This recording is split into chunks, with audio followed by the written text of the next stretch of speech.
This is a story about a world obsessed with stuff. It's a story about a system in crisis. We're trashing the planet, we're trashing each other, and we're not even having fun. The good thing is that when we start to understand the system, we start to see lots of places to step in and turn these problems into solutions.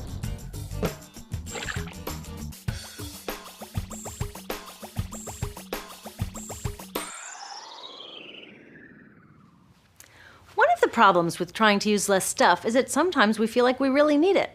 What if you live in a city like, say, Cleveland, and you want a glass of water? Are you going to take your chances and get it from the city tap? Or should you reach for a bottle of water that comes from the pristine rainforest of Fiji? Well, Fiji brand water thought the answer to this question was obvious, so they built a whole ad campaign around it. It turned out to be one of the dumbest moves in advertising history. You see, the city of Cleveland didn't like being the butt of Fiji's jokes, so they did some tests, and guess what? These tests showed a glass of Fiji water is lower quality, it loses taste tests against Cleveland Tap, and costs thousands of times more. This story is typical of what happens when you test bottled water against tap water. Is it cleaner? Sometimes, sometimes not. In many ways, bottled water is less regulated than tap. Is it tastier? In taste tests across the country, people consistently choose tap over bottled water. These bottled water companies say they're just meeting consumer demand. But who would demand a less sustainable, less tasty, way more expensive product, especially when you can get for almost free in your kitchen? Bottled water costs about 2,000 times more than tap water. Can you imagine paying 2,000 times the price of anything else? How about a $10,000 sandwich? Yet people in the US buy more than 500 million bottles of water every week. That is enough to circle the globe more than 5 times. How did this come to be? Well, it all goes back to how our materials economy works, and one of its key drivers, which is known as manufactured demand. If companies want to keep growing, they have to keep selling more and more stuff. In the 1970s, giant soft drink companies got worried as they saw their growth projections starting to level off. There's only so much soda a person can drink. Plus, it wouldn't be long before people began realizing that soda is not that healthy and turned back to, gasp, drinking tap water. Well, the companies found their next big idea in a silly designer product that most people laughed off as a passing yuppie fad. Water is free, people said back then. What will they sell us next? Air? So how do you get people to buy this fringe product? Simple. You manufacture demand. How do you do that? Well, imagine you're in charge of a bottled water company. Since people aren't lining up to trade their hard-earned money for your unnecessary product, you make them feel scared and insecure if they don't have it. And that's exactly what the bottled water industry did. One of their first marketing tactics was to scare people about tap water with ads like Fiji's Cleveland campaign. When we're done, one top water executive said, tap water will be relegated to showers and washing dishes. Next, you hide the reality of your product behind images of pure fantasy. Have you ever noticed how bottled water tries to seduce us with pictures of mountain streams and pristine nature? But guess where 1/3 of all bottled water in the US actually comes from? The tap. Pepsi's Aquafina and Coke's Dasani are 2 of the many brands that are really filtered tap water. But the pristine nature lie goes much deeper.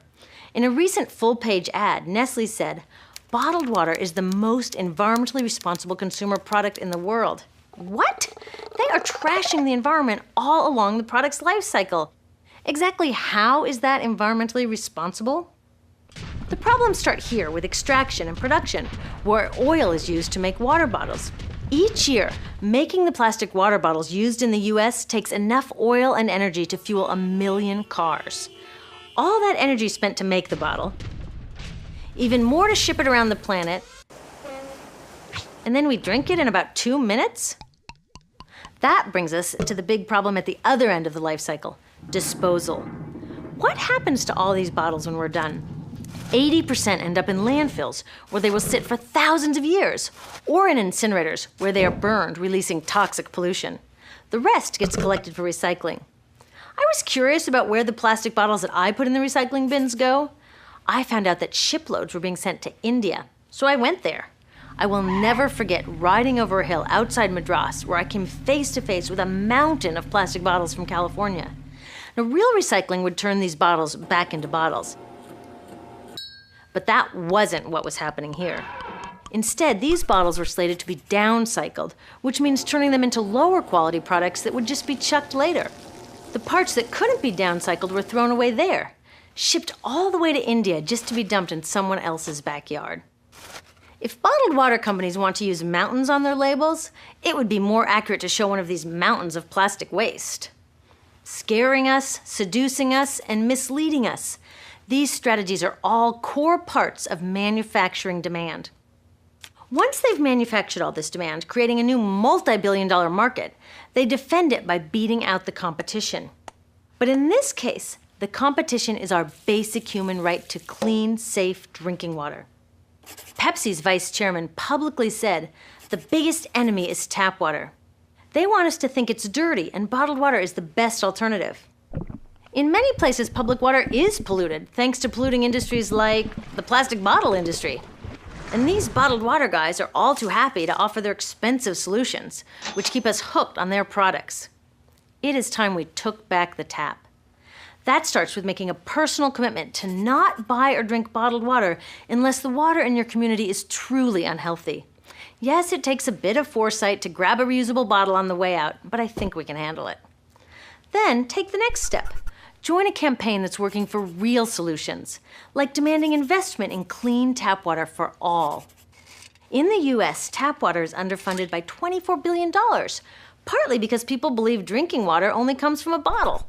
Around the world, 1 billion people don't have access to clean water right now. Yet cities all over are spending millions of dollars to deal with all the plastic bottles we throw out. What if that money was spent improving our water systems, or better yet, preventing pollution to begin with? There are many more things we can do to solve this problem. Lobby your city officials to bring back drinking fountains. Work to ban the purchase of bottled water by your school, your organization, or entire city. This is a huge opportunity for millions of people to wake up and protect our wallets, our health, and the planet. The good news is it's already started. Bottled water sales have begun to drop while business is booming for safe, refillable water bottles. Yay! Restaurants are proudly serving tap, and people are choosing to pocket the hundreds or thousands of dollars they would otherwise be wasting on bottled water. Carrying bottled water is on its way to being as cool as smoking while pregnant. We know better now. The bottled water industry is getting worried because the jig is up. We are not buying into their manufactured demand anymore. We will choose our own demands, thank you very much, and we're demanding clean, safe water for all.